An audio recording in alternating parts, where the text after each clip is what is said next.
Hey, welcome everybody. Welcome to the Tax Life. I am your host, Jeffrey White, 30-year tax professional, business owner, um, tax planning advocate.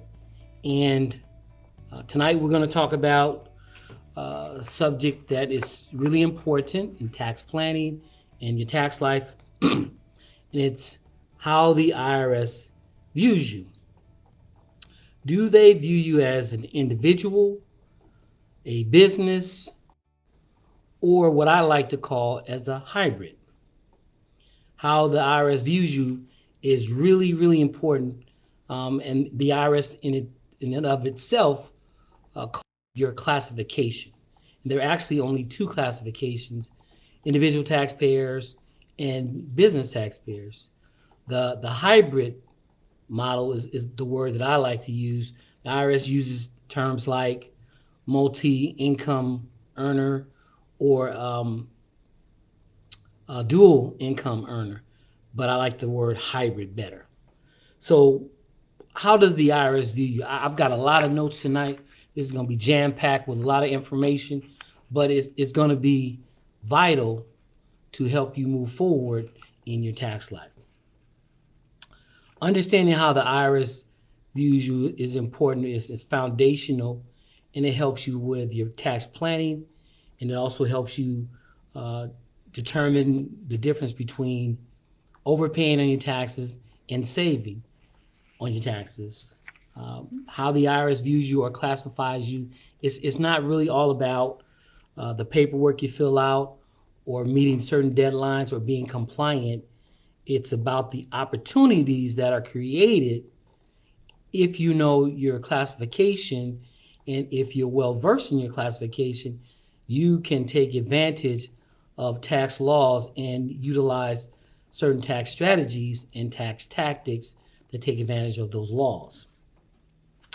Your classification determines how your income is taxed. It determines the deductions you can take. It determines the credits that you're eligible for, and whether you're a W-2 owner, whether you're a business owner or a hybrid. This session is going to be really, really impactful with a lot of information and vital to begin to make strides in your tax life. In my 30 years as a tax professional, um, I look back and I've helped people save hundreds of thousands of dollars in taxes over this time period. And the first thing that we always like to address is, what's your classification? Are you coming to me to be helped as an individual, or are you coming to me for assistance as a business taxpayer, or is this some combination between, like I said before, as a hybrid? So when we know your classification, we can start to develop specific designs and plans for you in your tax life. First, I want to break down 10 key reasons why knowing your classification and knowing how the IRS views you is really important. Okay, I'm going to read these off from 1 to 10. So, number one, knowing your classification determines the tax forms that you're required to file. Example would be individuals, taxpayers in the United States, they file a individual tax form 1040. All of us are pretty much familiar with that. But businesses file different forms. They file different schedules, like individual business owners that are sole proprietors have to file a Schedule C along with their 1040. Or if you are a partnership, you would file a Form 1065. So those are just a couple of the forms and reasons why it's important to know what your classification is. Number two, your classification impacts the tax rates that you pay on your income. So businesses have one tax rate, especially if you're self-employed, and then individuals that have W-2 income or employees have different tax rates. So obviously knowing your classification will give you indication of where your tax rates are going to be calculated from, and how to make those adjustments. Number three, knowing your classification or knowing how the IRS views you defines the deductions you can take. Individual taxpayers have a whole separate set of deductions and even credits that they can take than business owners. And obviously, if you're a hybrid, you can play in both playgrounds. So we'll talk about that later in this session. Number four, it affects your ability to use valuable credits, like I said. Number five, it shapes your record keeping requirements. Individual taxpayers have a whole separate set of records that they have to keep, and business owners have their own set. And it's important that you know what you're required to keep for purposes of verification later on if you ever have a tax return audited or reviewed by the IRS. Number six, it shapes how you structure your organization, how you structure your income. Example might be obviously W-2 or salary. You're going to structure your income a certain way. A business owner has a separate, different structure on how they get their income. They may get some of their income as an employee or some of their income as a distribution from revenues throughout the year or revenue or profits at the end of the year. Number seven, it determines your obligations that you have for certain compliance and certain forms that you have to fill out. An example would be a business may have to file quarterly taxes or estimated taxes or maybe even payroll taxes. Number eight, it creates strategic opportunities. So knowing how the IRS views you or knowing your classification can open you up to knowing which pool you play in, what's going to be the opportunities that you have to leverage and save on your taxes, and what are the rules that are going to be involved in your strategies and tactics and your engagement in the mission of saving taxes. And then number nine, it shapes your long-term planning. Things like retirement, investing in real estate, or investing in businesses, or estate planning. Knowing your classification will help you to determine how to be involved in those things. And then finally, number 10, it helps you to minimize your audit risk. Obviously, knowing your classification and then knowing the rules and regulations and how to be compliant will help you to meet those obligations for compliance and be able to go through an audit flawlessly. Okay? First question tonight. How do you think the IRS sees you? Individual, business, maybe even a hybrid, taxpayer? And then what's your biggest concern in how the IRS views you? Okay? So let's talk about the first classification, individual taxpayer. Let's get specific. So whether you're working a 9-to-5 job and you're receiving a paycheck, or you're getting interest from investments or dividends from investments, you're considered an individual taxpayer. And most of us are really familiar with that. And most people in the United States are in this classification. And it's the most common classification. As an individual tax payer, the IRS focuses on your personal income. It focuses on your saving, and it focuses on your spending of your personal income. And knowing this classification, in my opinion, is the least favorable classification because it provides you with the least amount of leverage that you can have to utilize the tax laws to your benefit. And it just provides you with less beneficial tax laws being an individual taxpayer. Understanding how you fit into the classification can make all the difference in the world, can help you make smarter decisions.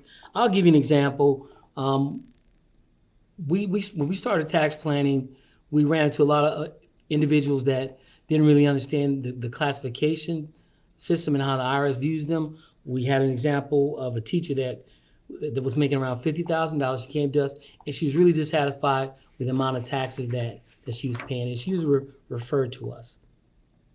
So initially, we looked at her tax situation, we did an assessment, and we designed a plan that the first thing that we would do would be to have her participate in an individual IRA plan that she would put money in and receive a tax deduction for that $6,000 it was exactly, and then she would also begin to provide for her retirement savings. So that one initial strategy and tactic and ended up saving her $1,200 for that year, and then combined with some other strategies we had, that client ends up saving around $12,000 a year. But initially, she didn't understand what was available to her in the way of deductions in specific to her particular classification as an individual taxpayer. So when she got with us, we kind of schooled her on that and gave her some ideas, and we continue to give her some ideas, and she continues to save every year on the taxes, um, just because she started planning. Another example, we have a client that his name is Mark, and he makes $40,000 on his job, and he has some dividends that he receives every year from an investment. As a matter of fact, the investment came from a parent and was passed on to Mark, and every year he was earning around 5,000 on that investment in dividends. Dividends are profits from a corporation that you receive by virtue of the board of directors saying, hey, we made enough money, we got some profit, we want to divide the profit among shareholders. So Mark was receiving an additional $5,000 in addition to his $40,000 salary. And when he came to us, he was like, this $5,000 is bumping me up into the next tax bracket for individual taxpayers. And so after we looked at that and we determined what could be utilized to get that $5,000 deducted from his taxable income, we implemented a strategy of him putting that money into that $5,000 into a health savings account every year. That health savings account then reduce his taxable income by that $5,000, and it avoided him going into that higher tax bracket, and it saved him around $3,000 every year. And then we put on some other planning strategies and tactics, and Mark saves probably around $10,000 every year through tax planning. But prior to that, he was really unhappy with the tax liability that he was incurring. So just by knowing your tax classification and knowing what tax laws are applicable to you, now finding out what deductions and what credits are available to you, now, you know, Mark is now able to save money every year, and that's how it's important in knowing your classification. So here are a few specific tactics that are beneficial to know as an individual taxpayer. Number one, you want to always maximize your tax advantage contributions to tax savings accounts like your 401ks, your 457Bs from work, your IRAs, which can include the traditional IRA or a Roth IRA. And as an individual taxpayer, you can take advantage of that. You want to strategically um, look at your charitable contributions. As we spoke in an earlier session, you're able to control that just by the amount of charitable donations that you give, and it could be in cash or check, or it can be in physical donations like clothing and other things like furniture and appliances, things like that, to things like places like the Goodwill. You want to make sure you always are looking at your withholdings. I had a conversation just today with a client, and um, she was, according to her, she was unaware that she was exempt from tax withholdings for throughout the year, and she said that initially she tried and planned to do that for half the year, and then forgot, and at the end of the year she had no withholdings. your withholdings are by law, they're voluntary, but you want to make sure that as an individual taxpayer, you are monitoring your withholdings because it's going to play a big part on your tax liability or refund at the end of the year. And you use a W-4 form, and you should be monitoring that throughout the year and working with your tax professional to make sure you're in line with where you want to be at the end of the year so that you don't owe. Or you owe a minimum amount, or you can get a refund. And then finally, you want to make sure that one of the strategies that you can use is called tax loss harvesting. And what that is if you have investments and your investments don't do so good in a calendar year, those losses you can actually claim on your taxes and receive up to a $3,000 deduction for those losses every year. What's really cool about that is, let's say in one given year, you might have losses of $12,000, but the IRS only allows you to deduct $3,000 of those losses. Well, that other $9,000 for that calendar year now moves forward and goes to the next year. So that next year you have another $3,000 that you can deduct from your tax losses, from your losses of your investment, and you can do that $3,000 per year until that amount that you lost in that first year is totally exhausted. And you can carry that forward $3,000 per year. So that's a good thing to look at it as well. And a lot of times people don't know that, taxpayers don't know that, and they don't know that that option and that law is available to them, especially if you're doing something like TurboTax, or maybe going to somebody that isn't well versed in taxes and tax planning and tax strategy. So those are some things that you can do specifically that are geared for strategies and tactics for individual taxpayers. What I want you to understand is that there's certain credits and tax deductions and that are specific to individual taxpayers in that classification. And knowing these things are the first step into creating a better tax life for you. Okay, and the more intentional you are about your tax life, the more you're going to have opportunities to be in control of that, and not necessarily have the government control your situation, but you're in control of your situation. And then the next question I want to ask you is, have you ever contributed to a individual taxpayer retirement account outside of your job, outside of your 401k, like an individual retirement account, an IRA or a Roth IRA, for tax saving purposes, not necessarily for um, retirement savings? If so, let me know in the comments. That gives me some indication that someone has talked to you about how to lower your taxes. All right. The next classification, business taxpayers. Does the IRS look at you as a business taxpayer? This classification is for people that run their own business, whether it's full time or even part time, and the IRS will see you as a business taxpayer.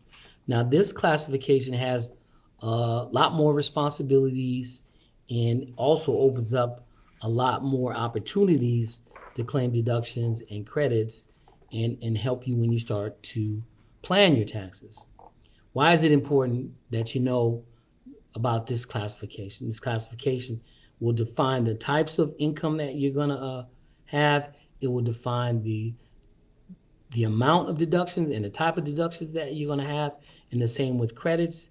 But it also acts as the jumping off point when you start to be proactive in your tax life versus reactive. It also determines what are your compliance obligations, what you have to do to receive the certain deductions that are specific to being a business taxpayer, what credits that you have to claim, and be on record for keeping the right detailed records. So it makes sure, knowing this classification, make sure that you know what forms to fill out, what you have to provide as far as documentation, like again, filling out your quarterly taxes. Maybe even as a business owner, you may have to pay payroll taxes, but being aware of the classification helps you be aware of what you have to comply to be on top of things at the IRS level. Good news is that the right strategies and the right utilization of the rules for a business taxpayer, um, if you use those properly and leverage them to the fullest extent, it can save you significantly. I know I've said this before, but the IRS tax laws are written for um, certain classifications to receive more benefits. The business owners and real estate owners receive the greatest amount of tax benefits, if you will, or the law is skewed toward that classification business owner, and real estate owners are also business owners.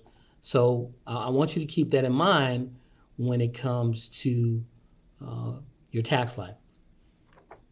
So we get quite a few business clients. I love business clients. Those are what we call a perfect avatar because it allows us to help them through tax planning much more than an individual taxpayer.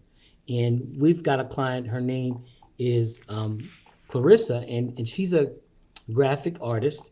And she started out when we first met her, she was a sole proprietor. And she was running her own business and like a lot of small business owners, she wasn't keeping the best records, and she wasn't fulfilling the requirements and her obligations to the government from the taxation standpoint. So once we started talking to her and we made the assessment, we designed a plan first to make sure that we took care of the record keeping and that she was tracking her expenses for her business with a lot greater detail, and that she was making sure that she was um, having what we call best business practices in her business, so that although she was really good at graphic design, we wanted to make sure that she was also good at the paperwork side of it, if you will, or the administrative side of owning a business as well.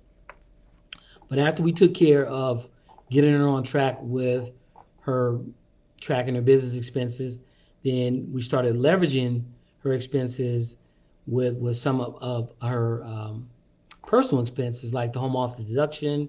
We started looking at things that she can use in the way of the automobile that she was using in the course of her business, and then looking at things like the utilization of her cell phone as well as the home office phone.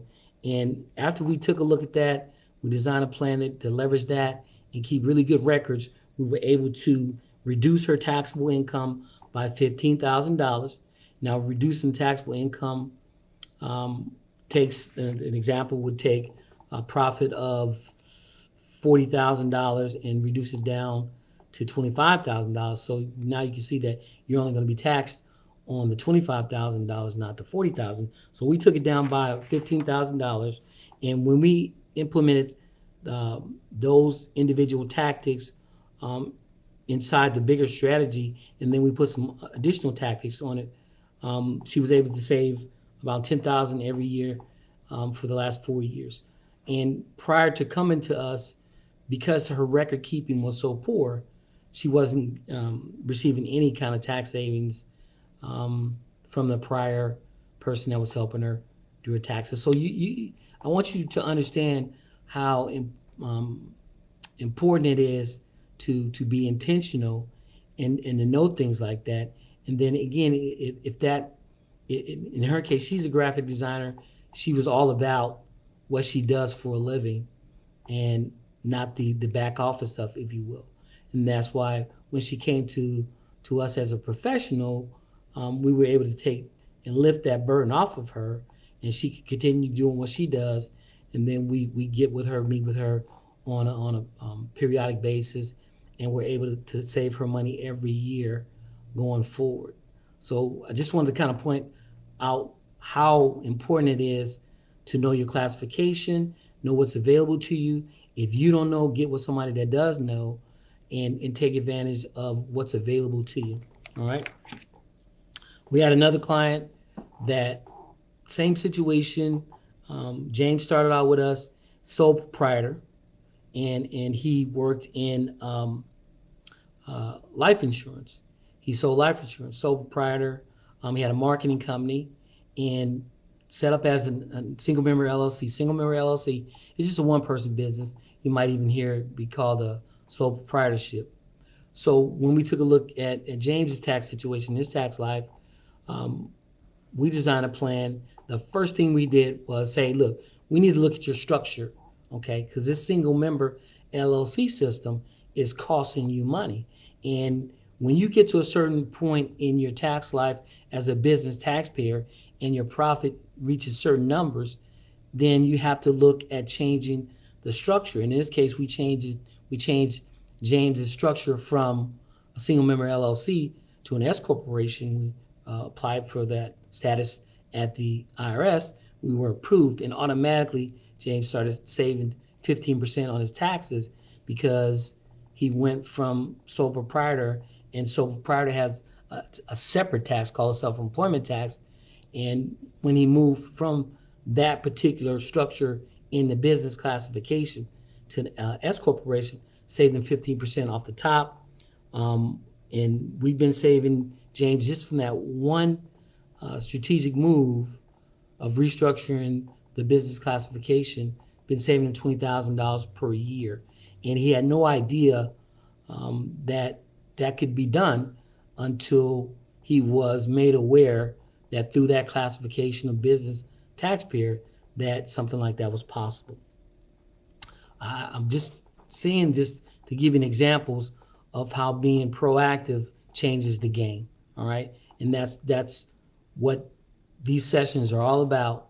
Is opening taxpayers' eyes to things they may not have known, or wanting them to be inspired, wanting you to be inspired to be more intentional in your tax life. All right. Let me give you a few specific strategies that are for business taxpayers and work really well. The first one I talked about, you need to look at your structure of your business and determine in the given situation that you are in, is it still the structure you might be in? Is it still a structure? Structure would be something like, are you a sole proprietor? Are you an LLC? Are you an S corporation? Are you in a partnership? And knowing this will allow you to know in what pool, so to speak, you get to play in, and what laws and strategic moves you can make. You want to make sure you deduct certain equipment. There's a specific tactic that is available to business owners and business taxpayers called Section 179. It's a deduction. And typically, when you have a deduction of business assets that you buy for your business, you have to take it on a scheduled deduction. So, an example, I have a client that just bought a she has a silk screening business, and she bought a $40,000 machine. Now, traditionally, the schedule for that machine might be 5 years or 7 years, and you get to deduct a little bit of that 40,000 every year for 5 to 7 years.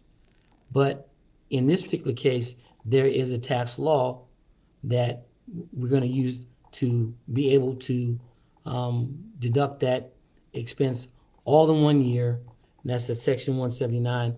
But again, if you don't know about those things, then you can miss out.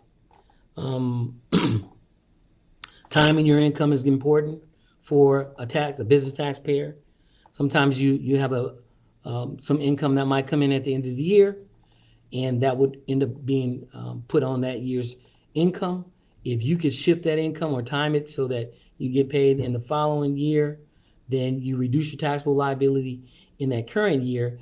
You take that money that you have made, move it to the future year, but now you have a whole year to integrate that new amount of money into your plan, thus giving you more control about how to engage and how to tactically utilize the laws that are given to you in that classification to structure your tax system. Okay, and then finally, as a business taxpayer, you want to always make sure that when you are able to start to invest in your retirement, that you do so, and there are really some huge advantages for business taxpayers in the retirement arena versus individual taxpayers. One of them is what's called a SEP IRA, self-employment person IRA, and the amount that you can actually put into that IRA before your tax on it is so much greater than the individual taxpayer. And so, once again, this is just an example of how knowing what classification you're in this case, business taxpayers, and knowing what's available to you from the laws, deductions, and credits and expenses that you can expense and what time frames you can expense them. Knowing these things gives you a great advantage. Okay, having your own business, running a business, is more about making money. And I've seen over my 30 years that what happens is a person is good at what they do. They might be an example, the graphic designer I told you about, really good at graphic design for their business or that person that they work for, I should say. And then they say, you know what, I'm really good at what I do. I want to start my own business. Okay. What happens is when they were an employee, they were good, and they're probably still good, and they're good at operating and executing what they do as a graphic designer. That doesn't necessarily mean that you're going to be a good business person or even have a good tax life. And the idea is that when you begin and move into that classification of business taxpayer, it's a lot more complicated than just being individual taxpayer and receiving a W-2 as an employee. You have to take that in consideration, that there's the execution of what you do, but there's also a whole nother component, like what I like to call the back office or admin component, that you have to become good at as well, or have advisors or professionals that help you or take care of that for you, so you can do what you do best, and in her case be a graphic designer, and do that well and make the money, and then let people assist you and help you on the stuff you're not good at, and then that creates synergies that will allow you to be, in my idea, in my opinion, a lot more successful, a lot sooner.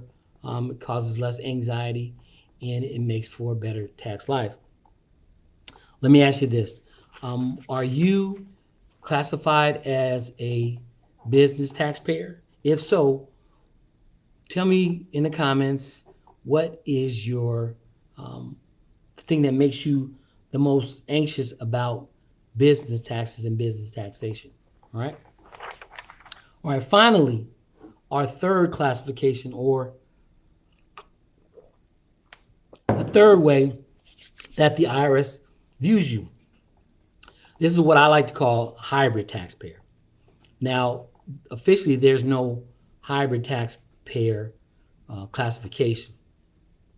The IRS does refer to what I call hybrid. They refer to them sometimes as a multi-income taxpayer or a dual income taxpayer. But what a hybrid taxpayer is a taxpayer that receives income from the typical individual way, W-2 employee, and also income from a business operation. And the business operation could even be a part-time business operation, like let's say you do IT development during the day, and you do virtual assisting in the evening. Okay. You're earning income as an individual taxpayer. You're also earning income as a business taxpayer. That is a hybrid system or a dual income system. So, in my opinion, in all my years, this is the most favorable, this is the most powerful classification, because you get to take advantage of all the tax laws that work in the favor of a individual taxpayer, and also the tax laws that work in favor of a business taxpayer. And it can work in different ways, right? You might have a husband that is going to work earning the W-2 income, and a wife that is the business owner, and they're filing a tax return jointly, and they are tax hybrid taxpayers, and now they can take advantage of both systems tax laws that they qualify for, that they utilize, that they take advantage of, that they leverage, but only can do that when they are knowledgeable about the classifications and what's available to them. But it gives you the most flexibility. It's the most powerful. It's the one that um, I like the most because as a tax professional, tax strategist, tax planner, it gives me much more opportunity to save clients money on their taxes because there's just more strategies to get involved and then more tactical moves to get the mission done of saving taxes. Um, One thing though, when you're a hybrid taxpayer, you have to be really careful about commingling things, or you have to be really careful about keeping really good records and keeping your personal life, your personal individual taxpayer life separate from your business taxpayer life. Um, and I find that a lot of my clients over the years, when they are a hybrid taxpayer, um, they let the record keeping, um, they let it go, and they don't do such a good job, and that hampers them when it comes time to do their taxes.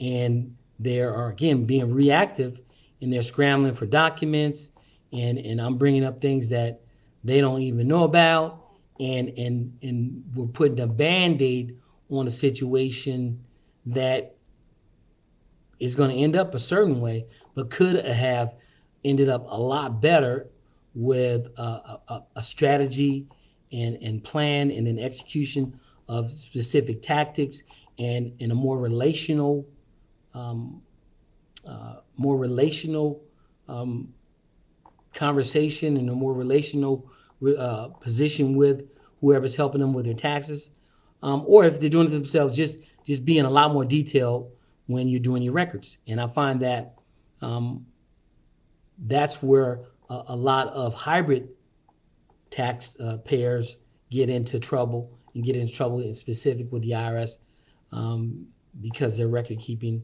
isn't up to speed. I'll give you an example of a client of ours that um, is an individual taxpayer along with a business owner.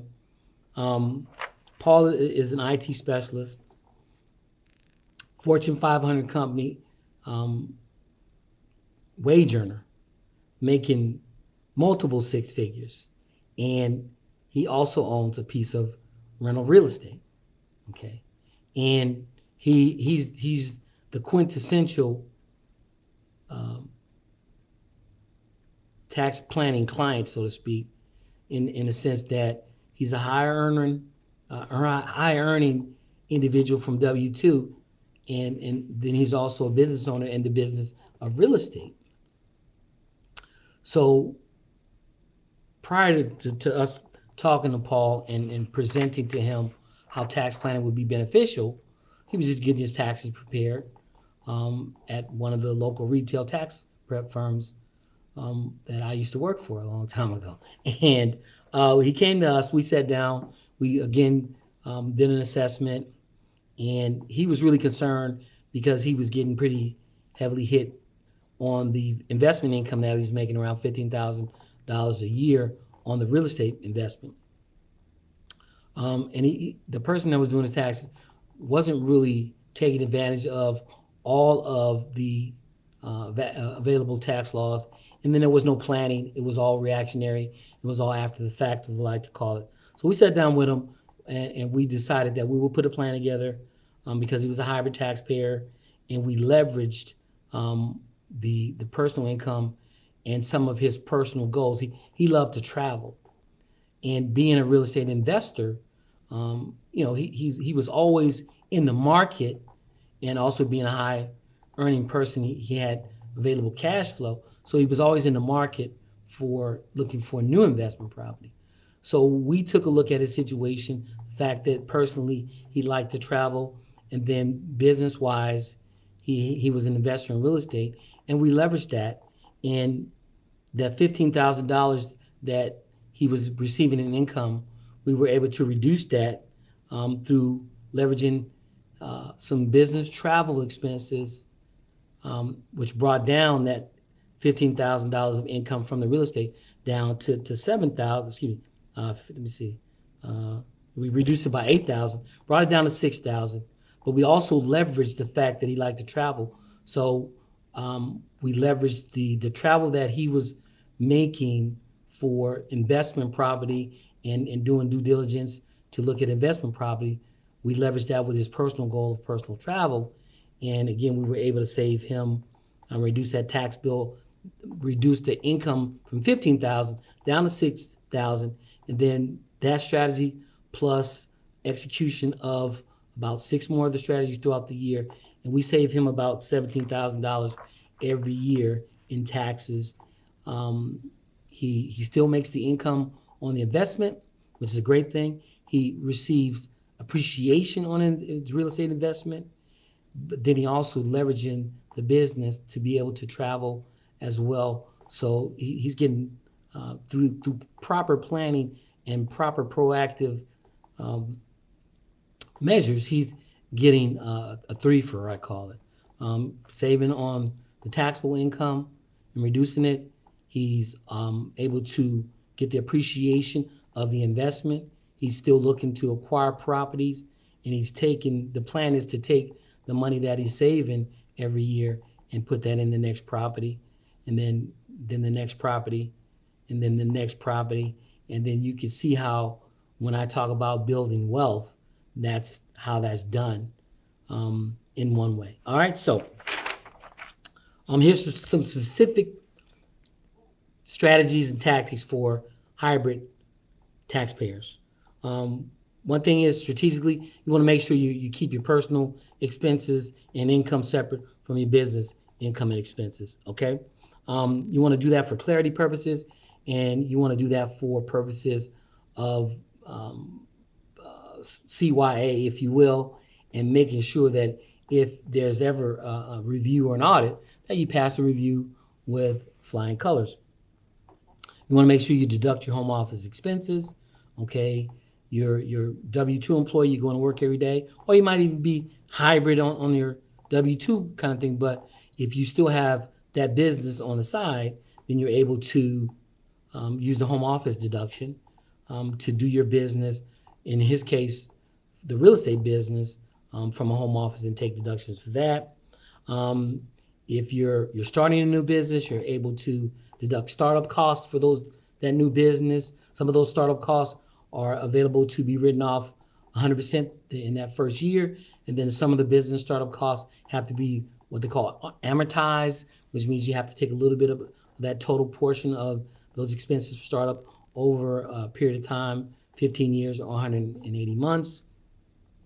And then you want to, if you're a hybrid taxpayer, you want to balance your income between the personal income that you're receiving and the business income that you are receiving. And you want to make sure that through proper planning and execution and strategies that you are always being cognizant of moving into the next tax bracket, okay? And having the flexibility that a hybrid taxpayer has, you have a lot more control over what tax bracket you go into versus someone who's not in that classification. All right. Question: are you juggling a side hustle? You got something on the side? Are you keeping really detailed records? Are you um, practicing best business practices and keeping your personal income and expenses separate from your business and making sure that your records are good? It's really, really important. Be intentional about that. And if you have any questions about that, put them in the comments, okay? All righty. We have just got through going over how the IRS views you. What are their classifications? The two main classifications, that are official are individual taxpayer and business taxpayer. Um, but we also have the hybrid, which is a combination of you receive W-2 income and employed and investment income, but you also have a business, and that business again can be a full-time business or a side business, side hustle if you want, gig economy, freelancer. But those are the classifications. That's how the IRS looks at you. That's how they determine how they're going to tax you. That's how they determine what records you have to keep, how when you have to file your taxes. Businesses have different filing dates than personal individual taxpayers do. Um, but it's not really about compliance in the sense of following the rules. Okay, what you do in your tax life, it mirrors the choices that you make. In other words, if you're being complacent about it, then you'll see the results when you're overpaying your taxes or when you're unhappy about your refund.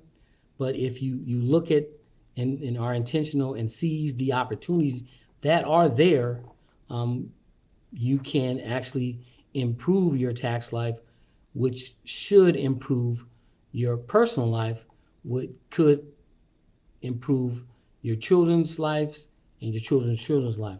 The question is going to be, are you managing your tax life, or is your tax life managing you? Okay.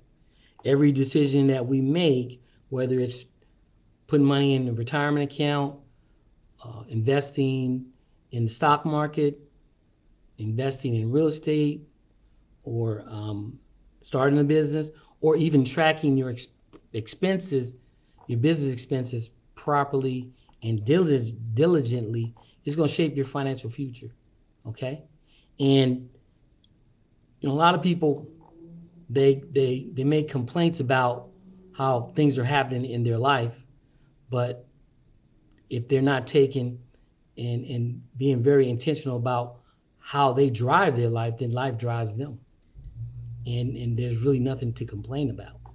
So when we're talking about, and when I'm talking about in specific, this is just one aspect of your life. Some of these principles that I talk about in your tax life, you can utilize them across every avenue of your life, okay? Because principles don't change.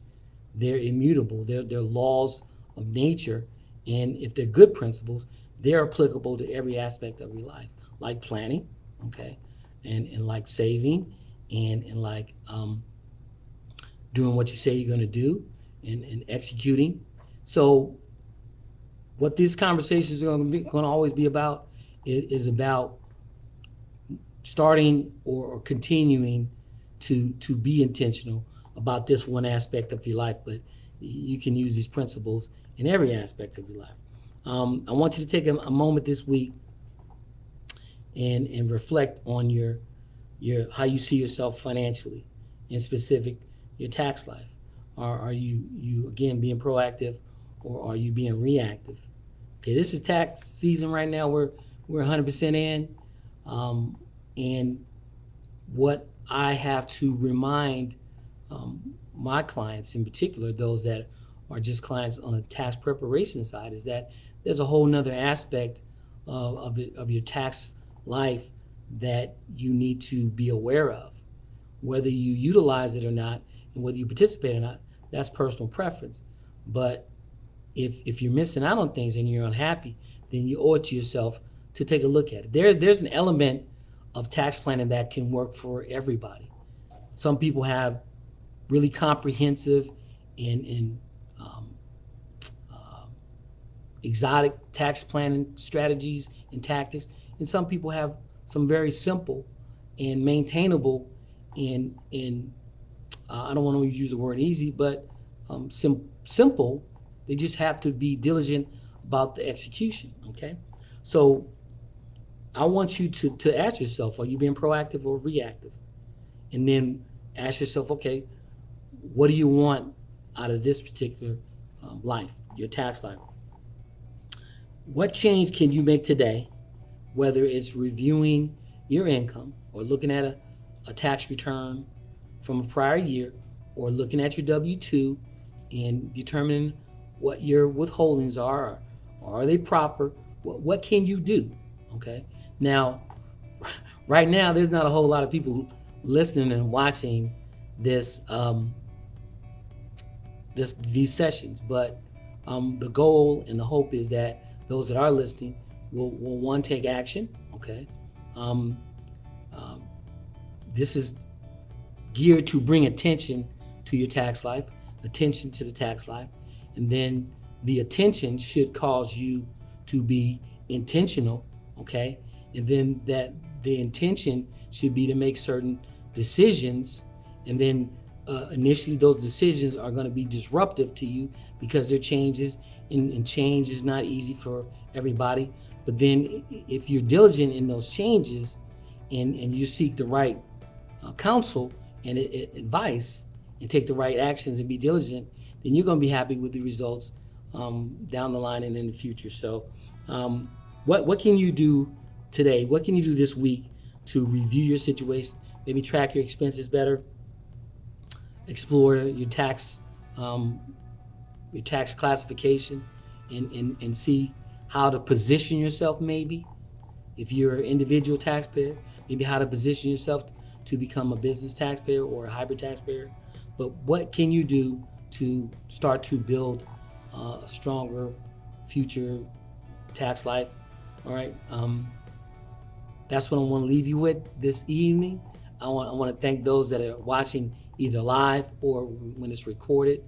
This is my mission.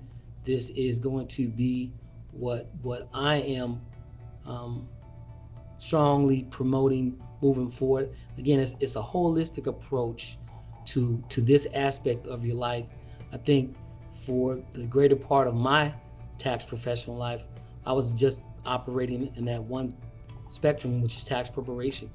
But a few years ago, opened up to a whole new level of thinking and way of moving forward in a holistic approach to planning your tax life, and then seeing all the benefits that come from that. So I want to thank you for being here tonight.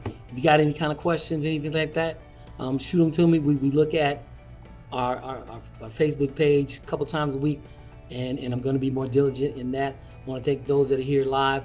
I appreciate you so much. I'm doing my best to be good at this and be better. I will be better, but thank you so much.